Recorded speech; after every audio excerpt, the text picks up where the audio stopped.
Mars, I need some ideas if I'm going to get your town out of the serious trouble it's in. River City ain't in any trouble. Well, then I have to create some.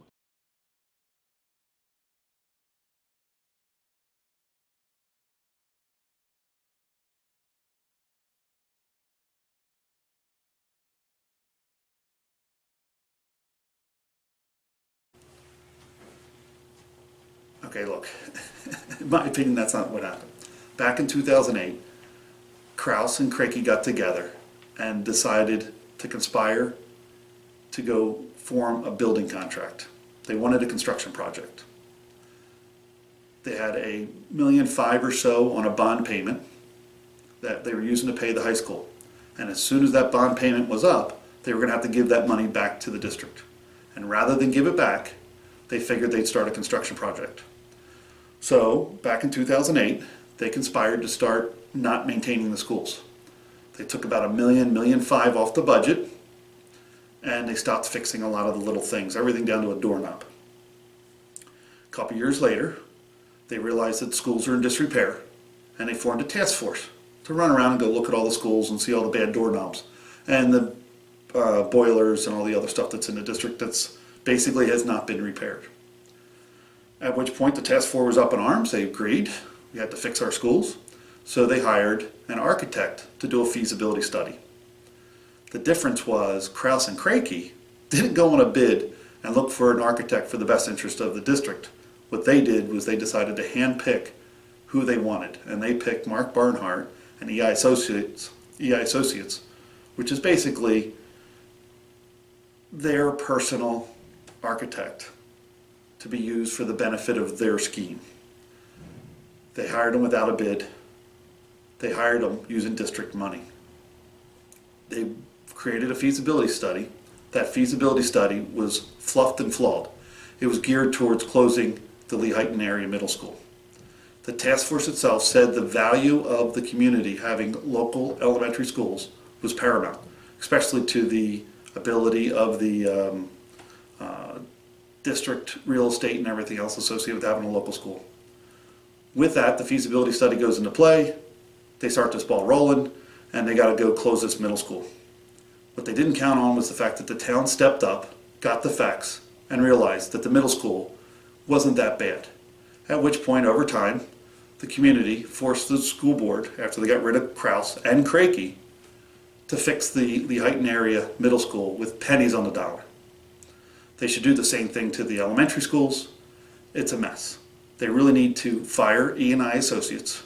They need to get rid of this feasibility study and get 2 or 3 people in there to go look and actually make an estimate of what the repair should cost, preferably using an ESCO process where you're not using a lot of taxpayer money, but you're using the cost savings associated with the energy savings to buy some new equipment to run these schools. There's $3.3 million on the table that the school's going to have because of the lack of maintenance that they were doing and because of the loan that's coming off. That should be used much more wisely than what's going on. And the fact that you look at the board now and they're trying to put these pieces together, but that original lie, that first lie that starts the whole thing, which was that our schools are in complete disrepair and structurally unsound, has gotten out of hand. All right, we'll put a video together and we'll kind of go into some more details, but basically that's the history of what's going on. Yeah, Krause and Crakey hired their own personal architect using taxpayer money without being bid, making a fluff study that gets everybody to salute and realize that something must be done. And they didn't care what was done. When they moved from a middle school, they just moved to a high school. Now they're going to move to an elementary center. All they really care about is spending that money. And the reality is it should be spent wisely using a real basis of management from leadership, asset management, and financial management. All right, thanks for coming out. The Jericho Plan consists of 3 parts. The first part is leadership, the second part is asset management, and the third part is financial management. It's an alternative to the board's tax and build agenda that looks kind of like this.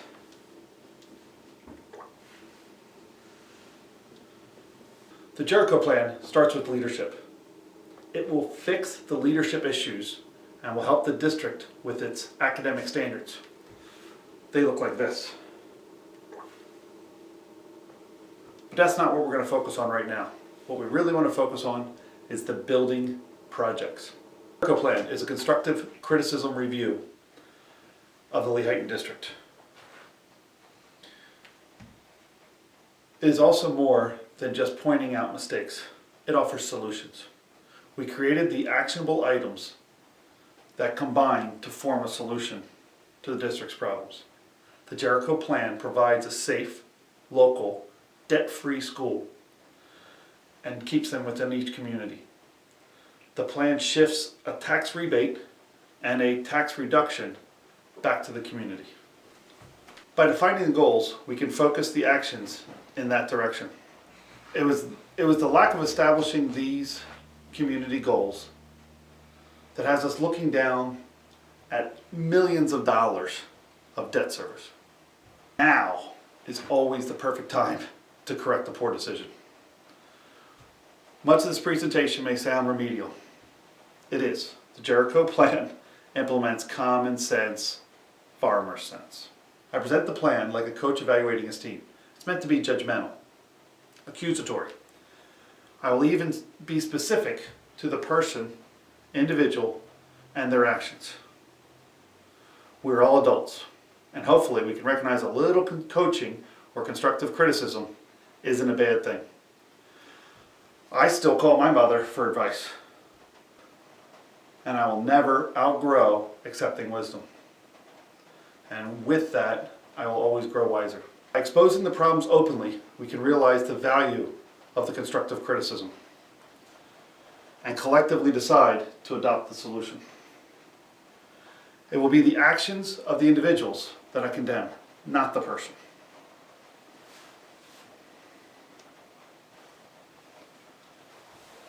Progress comes from corrective actions. Let me repeat that. We all focus on identifying the problem and the actions in the system. People involved can decide to adjust their actions, or they can choose not to.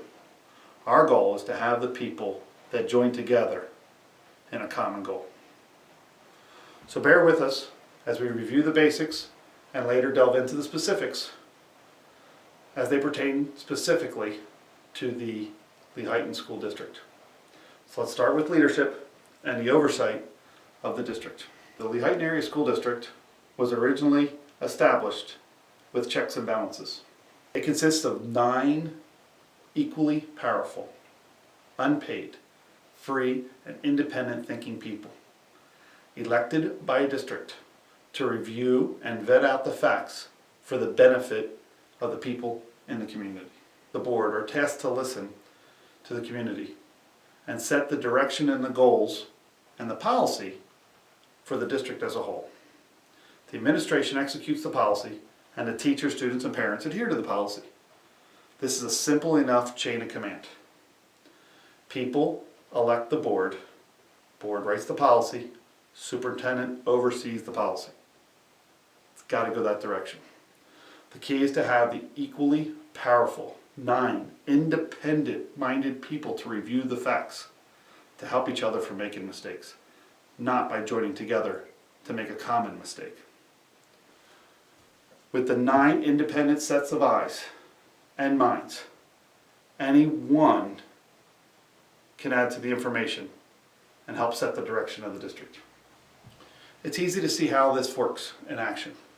Any one of the 9 brings an issue to the table, gives it to the superintendent, and he puts it on the agenda. Then, at the meeting, the 9 review that agenda item, look for any information they might be missing, and go out and get the information that they're looking for.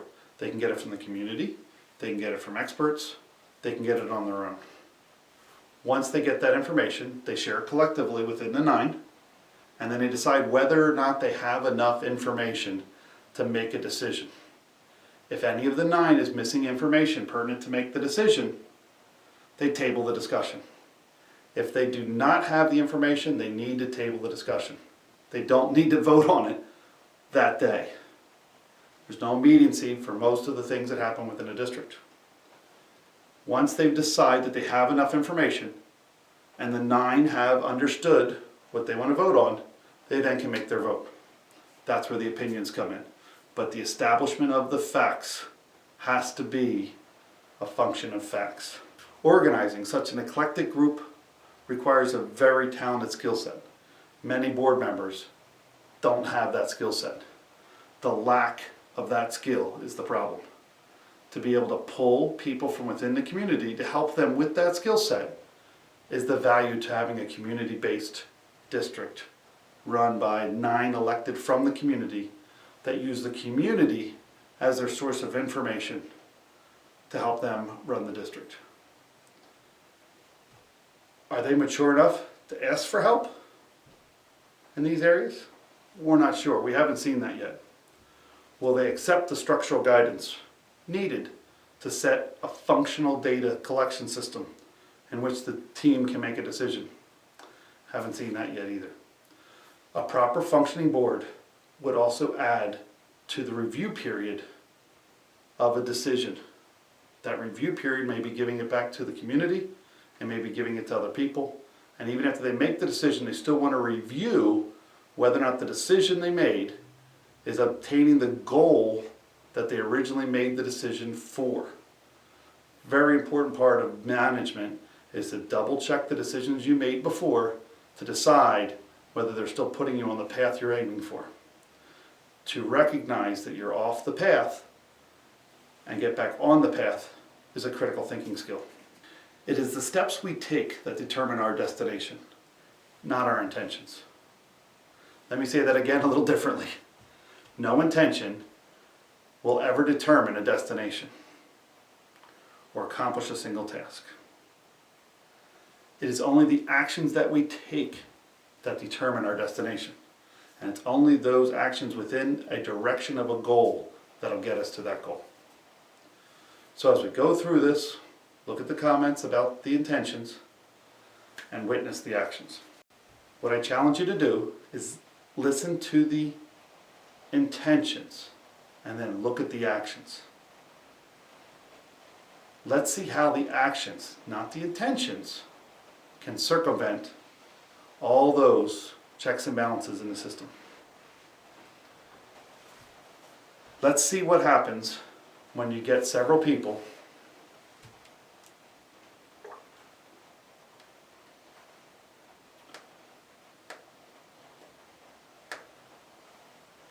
to ignore the facts collection part and push a baseless agenda. Here is one of those remedial parts. Facts are not opinions. This is not a question of whether or not you like blue or green. This is about facts. Cat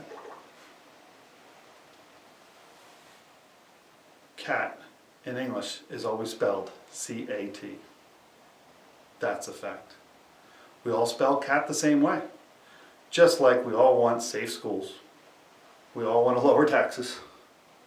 We all want a debt-free school system. And we want the best teachers in the district doing it. Another fact is that every dollar on interest is a dollar that is not spent on education. It is not spent on a building. Every dollar spent on interest is a dollar spent with a bank. Sounds pretty obvious. So the Jericho Plan's key is we remove the interest expenses, saving millions of dollars that we can use for the education of our children and the repair and maintenance of our existing safe local schools. Every dollar overtaxed without a referendum is a dollar taken from the community. Much like a street thug, every dollar borrowed is also a dollar spent and taken from the future of our children. We need to use referendums to assign the amount of money that the community can afford, because then they're the ones supporting the district. It's law. We should be using the law, not circumventing it.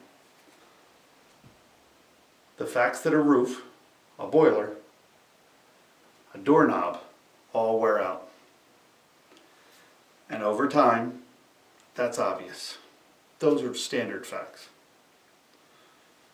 But with a defined goal, the opinion of when to replace that roof, boiler, or doorknob can be shifted from an opinion to a mathematical calculation that meets the goal that the district assigned. The mathematical process is called asset management. The assignment of the right goals defines the leadership. Let's see how Jericho Plan and the Jericho goals help the district. It defines them for the benefit of all: the students, the teachers, the community, the homeowners, the grandparents. It lets all of them stay within the community and lets the grandparents help the children while mom and dad are out earning the pay to generate the revenue to pay the taxes so that the kids can go to school. So I ask you, critique the leadership of the Lehighton Area School District. Did the Lehighton Area School District define a goal? If so, what is it? Where is it written down? If we look at the actions of the board, what is the destination of the district? Do we know which goal they're aiming for? And is it one of these goals? Therefore, let's take a look at the actions.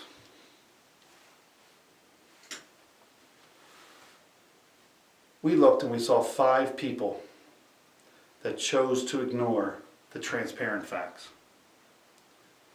When we see them push an agenda against the published facts, all bets are off. And who knows where we're going, or what goal we're going to end up with, or the destination that those actions will take. This board has proven itself as dysfunctional. And if the board had a higher authority, it would have been disbanded. That is not the case in Pennsylvania. The voters have little to no power once the board is elected.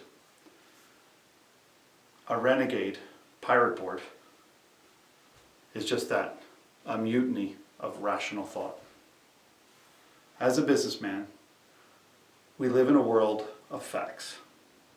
If we try to lie to ourselves, even once, or hide from the facts, the numbers will find us and destroy whatever lies we've told ourselves. It's humbling. We understand that. But it's also educational. If you're willing to find the facts and not be defensive to your pride or other things, progress is inevitable. Look at the stated intentions, then look at the actions. Are they a match? So back to our story. The mutiny of common sense created by this pirate board, 5 people with a common mission to raise taxes, raise district debt, and build something, anything. Started with a high school, started with a middle school, now they're looking at an elementary center. What was the goal? Was the goal to steal the booty from the community in order to give it to the architect, the bondholder, the bond agent, and a host of others, construction managers, superintendents, and other people within the district? The pirate board made actions to create a massive construction project when one wasn't needed. Once you take away the logic and you take away the free, independent thought, all bets are off. A couple years ago, the district was on a runaway path, each step tripping over a crowd of people sharing facts. Fact after fact proved to the board and to the voting public that the path they were on was wrong. During that time, the citizens of Lehighton voted off David Krause and other members of the board that had no clue of what to do. They were lost within a system. Cranky, same way. Lost to the reality of what needs to be done within the district. Let's see how this works. The people elect the board. The board set the policy. The board then hires an administration to execute the policy. The administration oversees the teachers, the aides, the parents. At that point, the people have abdicated all responsibility to the board. The system sucks. Without a recall election, or without being able to remove a board member, that's what you have. Once the people have abdicated, have voted and abdicated their responsibility, there seems to be very little input. Flaw in the system grows when you have 4 or 5 people not listening to the citizens. The way the school was set up with the checks and balances made the assumption that a board member, non-paid, living within the district, would listen to their neighbors. We don't have that here. It's a problem. It sucks. The system sucks. Make no doubt about it. That system sucks. It sucks for the taxpayer. And without that recall election, we have a problem. We also don't have a system where the board is bound to either a financial or fiduciary responsibility to the district, nor are they bound to the students of the district, nor are they bound to the teachers of the district. They are an autonomous board. The only path the taxpayers have when we get to this situation is what we're doing now. We're going to put on the heat. We're going to show them the facts that surround them so that they can feel the heat and decide to either get out of the kitchen or accept that they need to fix the problem. The publishing of transparent facts and the sharing of these facts really puts the board on the hot seat and turns up the heat. That's what we're here to do. The presentation will turn up the heat, and hopefully a few might decide that they don't want to be in the kitchen, or hopefully recognize to accept the facts that they are a board of a community, and accept the fact that they are a board of the community that needs to listen to the community. The Jericho Plan, if adopted in its entirety, mind you, just turns up the heat. Nothing more, nothing less. The facts are like the fire. Each board member is obligated to seek and find facts, documented facts, from different sources, adopting only the actions that lead towards the common goal, the Jericho goal. The board currently has ignored the need for 2 independent sources of data: safe local community schools, tax rebate, tax reduction, and a community without debt is our goal. Let's first look at the power of the board. Let's say Gloria Bowman decides she wants to add Watermelon Wednesday to the dress code. She tells her rubber stamping consortium to go along with it, in exchange for a favor that she'll provide later. The administration is told to execute the policy, and the parents are then required and obligated to run to Walmart or somewhere else and go buy a bunch of pink and green shirts. Total authority. No option. By the way, that Watermelon Wednesday is a big shout out from my cameraman to the Miracle Man. But you get the idea. Ultimately, the board has all the power and authority in the district. They also hold all the responsibility, 100%. So don't ever let the school board snow you into thinking that they don't have the authority, or telling you that it's the teachers' unions are the problem, or whatever. Nobody gets a penny without the board's approval. The buck stops and starts here with the board. The fact that this specific board has abdicated their authority, their 100% authority over the district, to the superintendent is a testament to the lack of understanding of how the checks and balances work within the system.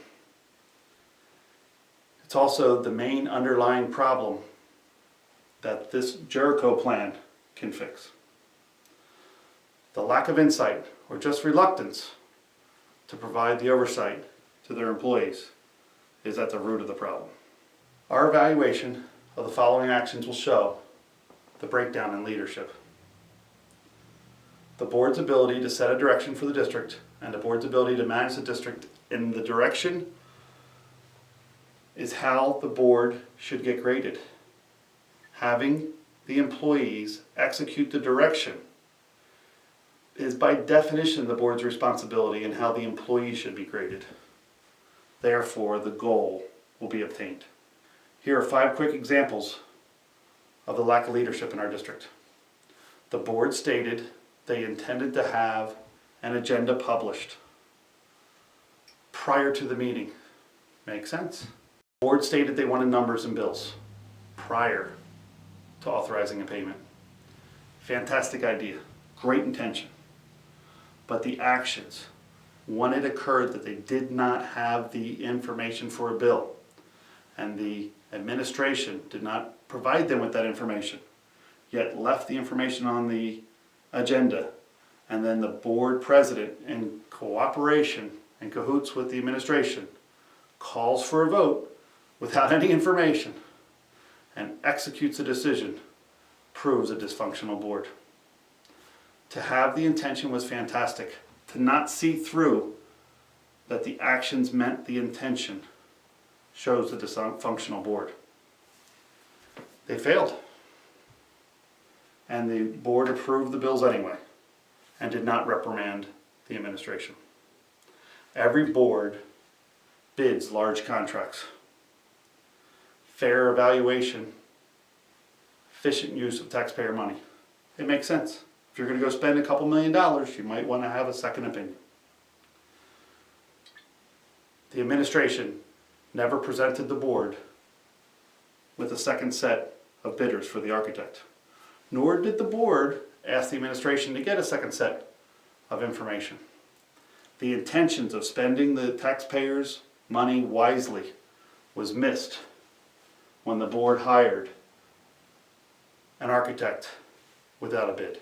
Award a multi-million-dollar contract to an architect through the buddy system is not acting in the best interest of the taxpayer. They hired the same architect, mind you, that Boyertown terminated. They hired him without a bid. They hired him without reviewing the history of E&I Associates of Boyertown. The board hired the same architect that Boyertown terminated, and they hired him without a bid. Millions of dollars from the taxpayers will be transferred directly to the architect. We didn't even need an architect if we're doing a repair project. Say that again. If you don't need an architect, why are you transferring millions of dollars from the taxpayers to a non-bidded architect that was previously terminated at the Boyertown School District for gross errors? The board has the final say on all hires, fires, and personnel issues. And when the administration failed to disclose pertinent facts about a sexual predator, the board took no action to exercise their authority, effectively rubber stamping the decision of the superintendent to pass the trash. As the Lehighton School District accepted the resignation of Matt Fisher, Cleaver and Bowman helped the Lehighton District, the balance of the board, and all of the community pass the trash. The board requested the administration to obtain a direction from the community. So the administration attempted a survey. That survey, the entire town saw as a sham. So when the board took no corrective action, some of the community went out on the street with clipboards and formed a survey. They collected thousands of names on the survey. They presented it to the board. The board ignored it. With a history like that, the administration would give Dilbert a run for his money. The passing of the responsibility is a trend, and the lack of action is also a defining trend. It is this trend, discovered by the Jericho team, that gives us insight as to the board's true intentions. We can only measure the character of a board by their actions. This shows the breakdown and organization of the Lehighton Board, and we'll show you some more. If the state had an overseeing authority, the board would have been relieved of their duties or totally disbanded. No one on the sitting board should be permitted to retain their seat. They all have an equal amount of authority and they all have an equal amount of responsibility. Currently, Pennsylvania does not have an analytical review of the board. It's up to us as a community. The people need to select more wisely in the future. They got what they voted. We understand that. But that doesn't excuse the facts that we as a citizen, as a group, need to oversee what the board's doing and take action. The numbers during the election show a very small turnout. It was pitiful. The board was prime for an architect, a superintendent, and a stacked board to use the total apathy as a means to push their agenda. As a business person, if you don't think people look at these things, you're sorely mistaken. Please remember, a vote says more than I want to pick a person or another person. It also says, I'm watching you. All these facts are clear as day. You decide. Do the actions we show you give you the insights to the real intentions? Would you define their actions as inept, or are they just a fanciful fabricator? Good leadership and great coaches are not there to just critique without providing guidance to resolve the situation. The simple solution, assuming we can't convince the five wearing the blinders to admit to the facts and learn to spell cat and use the information and facts to the best interest of the district, is evident. However, we need to define the goals as a community. That is a valuable asset, a goal.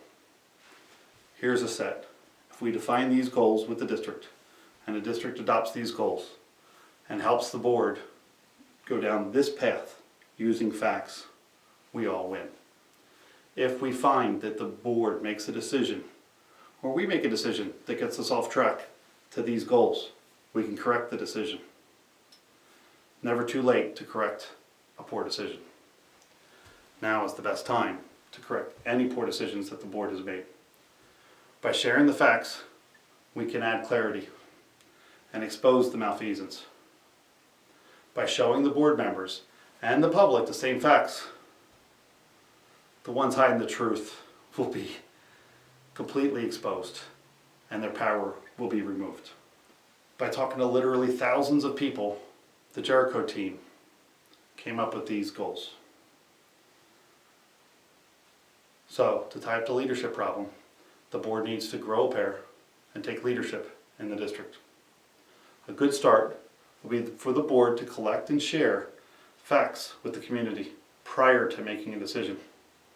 The board needs to recognize that if the administration is not providing the data or is not sharing the facts, it is time to replace the administration. Basically, the board can clean house by managing or removing district employees. They are not moving forward the goal. We'll move it forward in November. In November, the voters can clean house of the board, as they have last time. The clean house of the personnel that are not moving towards the common goal. It's a very slow process, and a lot of things can happen between now and November that can destroy the opportunity for those new members. Please don't let this board destroy our future by making decisions when they know they're on their way out. Asset management is the goal, and the decisions executed to obtain the goal when it pertains to the asset. The calculations in asset management are a systematic process of deploying, operating, maintaining, upgrading, and disposing of the physical asset cost effectively. The seats in your car are a consumable asset. The decisions of when to replace them and how to replace them is a function of asset management. The same pertains to a light bulb and a doorknob. If you're wondering why I keep bringing up doorknobs, you'll see. Management study for an individual asset would look more like a spreadsheet with a life expectancy. The cost of maintenance and replacement. A $450,000 roof that, let's say, has a 25-year life expectancy would show $18,000 in cost, plus the cost of money, plus the cost of inflation, to replace it when it's needed. Large assets like these would be inspected each year to ensure the 25-year projection was accurate and that they could be serviced and maintained to extend their life and the likelihood of reaching that expected goal. But I can bet you one thing, anyone with common farmer sense would never do. They would never replace that good functioning roof 5 or 10 years early, especially one with a warranty. The board has the overall authority for all hiring expenditures of money. All decisions pertaining to the maintenance, repairs, budgets, and their execution are the responsibility of the board. The board has the responsibility and the authority to hire and fire any individual not executing the decisions of the board. So when it comes to assets of the district, the board is responsible for setting the goals, assigning the collection of data, and evaluating the data accurately and completely. So, the feasibility study data that this board requested and collected was their responsibility.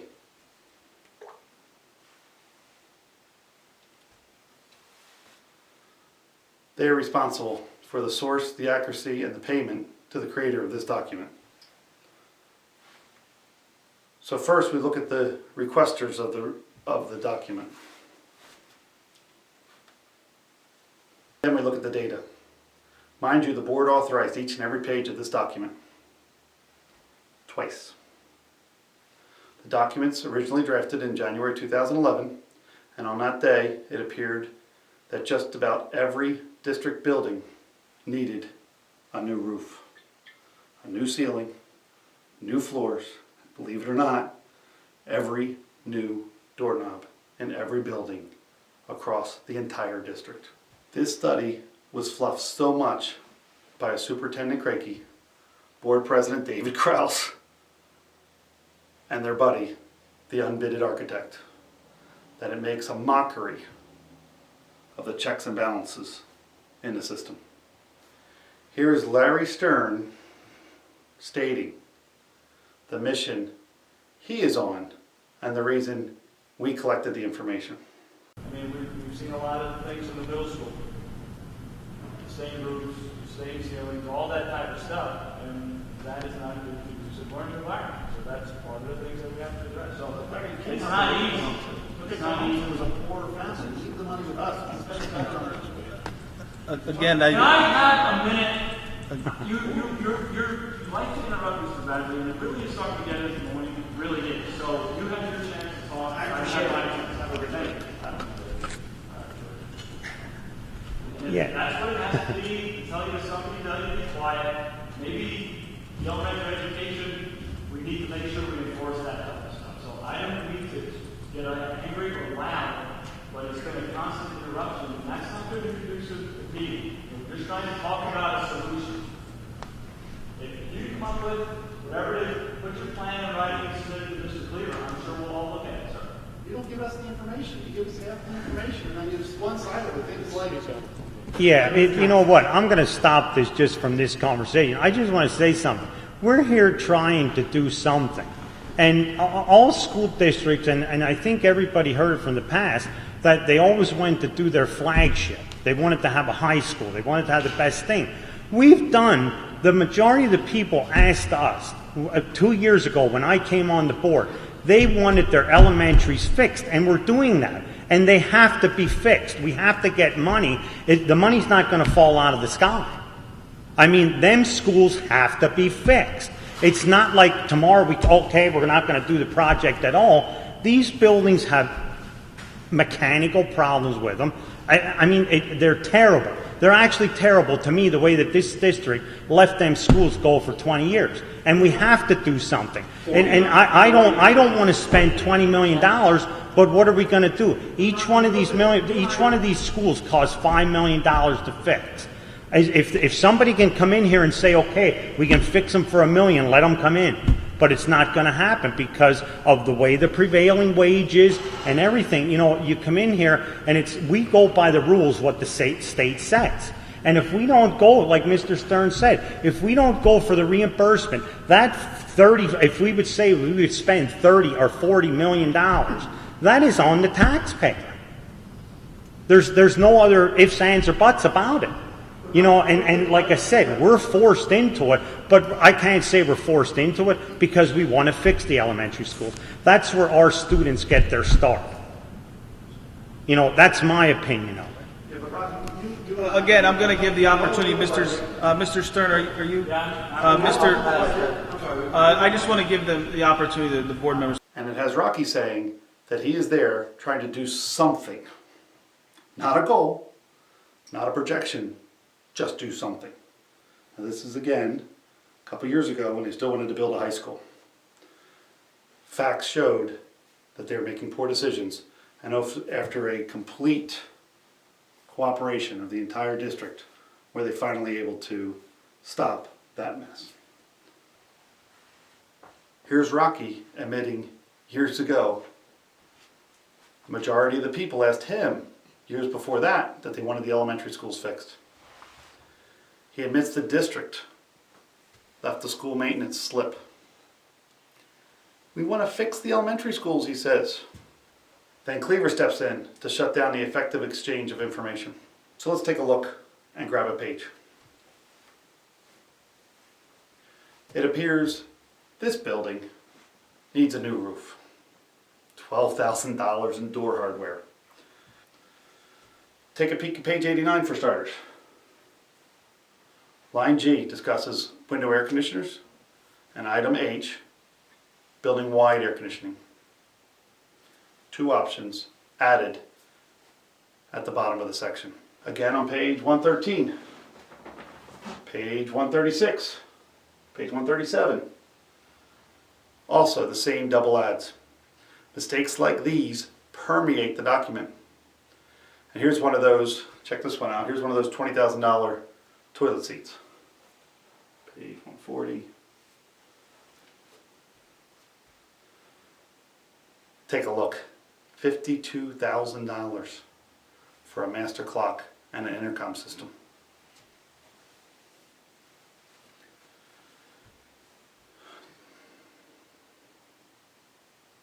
And for some real fluff, take a look at page 183. $500,000 for one line item for science lab casework in the middle school. $500,000 for cabinetry inside of one room in one building as a repair maintenance cost picked by an architect that wants to build a new building. If a businessman saw a single line item on a proposal that was out of kilter, we'd look at the entire document with a fine-tooth comb. If we found a second item mistakenly entered in the favor of the person that generated the proposal, we'd boot them. They'd be terminated on the spot. Checking the references of a company we do business with is common habit for a business person, and a farmer, and a baker, and any other person in the community. It's common sense.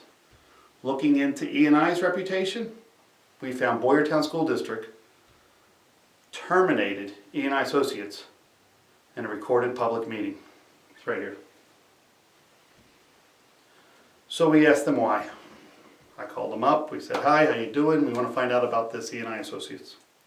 I was embarrassed to find out at the time that our board didn't even call Boyertown. Heck, we gave Rocky the name and the number and some of the history, and they still didn't call him.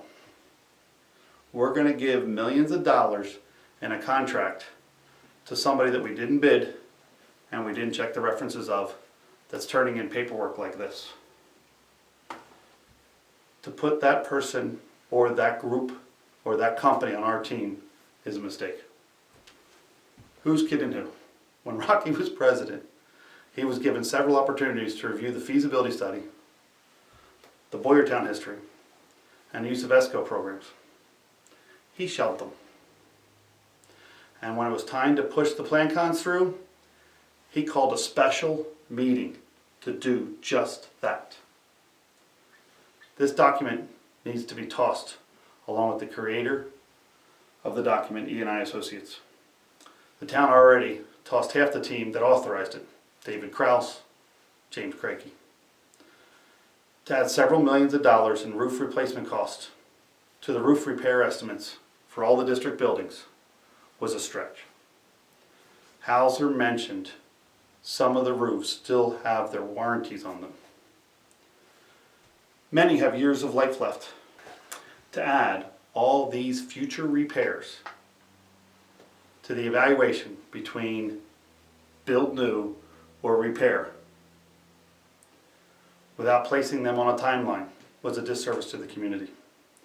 To add all of these repairs that aren't needed to the evaluation between build and repair was not warranted. They should have reviewed that feasibility study line by line to decide which ones were needed and not needed. In the two versions of the feasibility study that was approved by the board, nothing was changed except for the asbestos that was done. Nobody in all those years, 3 years, looked and corrected these mistakes. When you boil it down, the bulk of the repairs are cosmetic. And the Jericho team challenges anyone in the district to find a catastrophic or imminent structural weakness in any building. The study shows on page 24 a reduction in children aged 0 to 4. This study, we see the board pitching a building program. Removes assets from the district. PDE put Franklin Township Elementary School, valued at $6,175,500, to remove that debt-free asset from a district is ridiculous. It shows poor business sense and poor judgment. Tossing out safe, debt-free schools in an effort to encumber the district in debt, millions of dollars in debt, shows us evidence that the board lacks the skills to review a simple balance sheet. Does the actions of the board justify placing precious children in one building at risk? Did the board pull data from the CDC to review the flu risk associated with putting all the children in one building? The Jericho Plan addresses this. Consolidation is not a safer system, and everyone knows smaller classrooms are more effective learning environments. So the goals are simple. What decision would you make? Hal Resch said he felt we were always going backwards when it comes to debt. Rocky said in the meeting, we're going to take that $1.5 million and pay everything off and start from there. And they chose not to. If we wanted to, we can, I mean, we don't even, this is not set in stone with them, okay? We could come in there tomorrow as a board and say, okay, we're going to take that 1.5 million, we're going to pay everything off and start from there. I mean, that's what the point we're at. When did they change their minds? This was only a few years ago when they were pitching the building of a new high school. At the time, before the report was available, we were all asking questions. No. I'm going to flag that as the solicitor. I don't want to, I mean, there are certain issues in certain of our facilities that may have legal liability, and I don't want the board to discuss in public. And the solicitor peeps in and says, I'm going to flag that comment as a solicitor. Right here. Yet in the entire 401-page document, there is not one single structural repair requiring attention. And with $16 million in the bank at the time, the bleachers was the only focus of attention. And they were closed, needing repair. In the study, here, they estimate the cost of $105,000, yet the maintenance of such an item was neglected to this day. Other neglected maintenance found within the report? How about this one? And this one? And this one? The third part of the Jericho Plan is financial management. Financial management is much easier. It's a much easier metric. It's almost all math. And it's a little bit illegal. In the past few years, the Lehighton School District has said they had as much as $16 million of cash. And recently reported by Cleaver here, he admits to $13,867,503. These funds, by definition, are considered overtaxation. As a result, David Krause's board, in conjunction with Superintendent James Crakey, they choked off the maintenance and they raised taxes every year without justification. The past few years, the district has been running a surplus.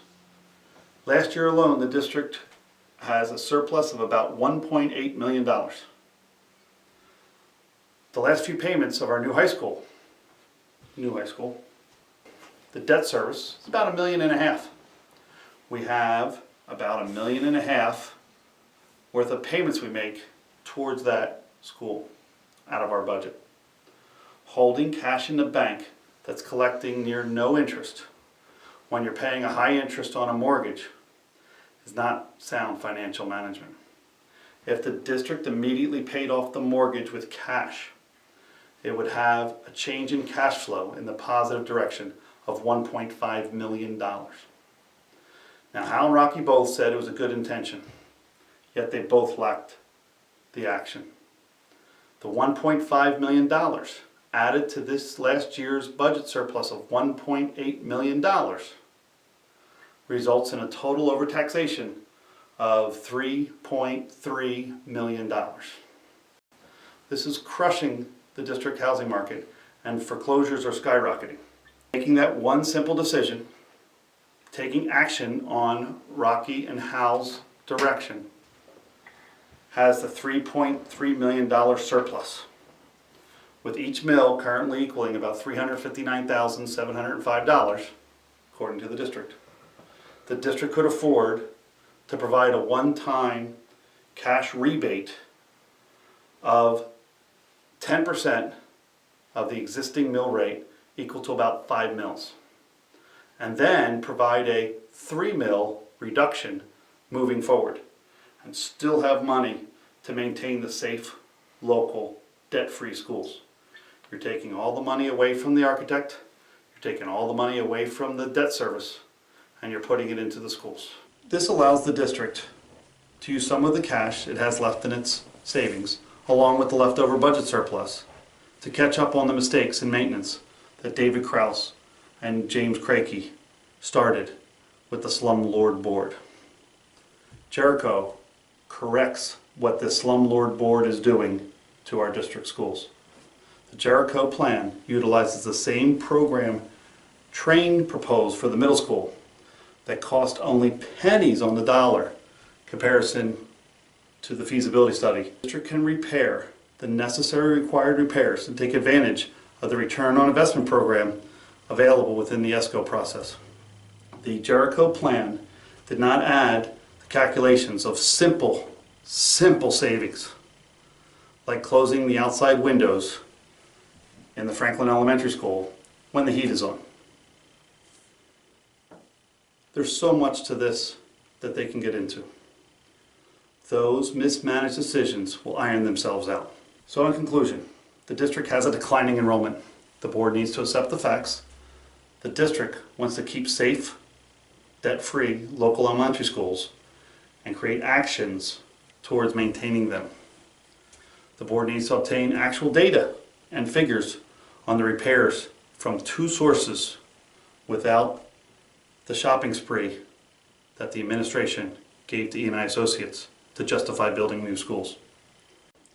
The board needs to terminate the contract for EI Associates and move to the ESCO plans that use energy savings and asset management to help pay the bills for the bulk of the maintenance that we have within our district. The board needs to provide a one-time rebate to the taxpayers, returning the $1.8 million of last year's surplus of overtaxation to slow or reverse the foreclosure within our district. That trend is harmful to the district. The board needs to vote and pass a tax rate reduction of approximately 3 mils to correct the overtaxation imposed by the Kraus-led board. And then again by Gloria when she asked for $211,000 more from your pocket when she had $1.8 million left over from the year before. It's a shame. They need to make decisions based upon a common set of goals. The board needs to set up a maintenance program that prevents the slumlord board from ever entering our district again. The board needs to rein in the existing superintendent, adding character to the clause in the contract. The board needs to provide an anonymous tip line with amnesty for the entire staff within the district to remove the fear of speaking up.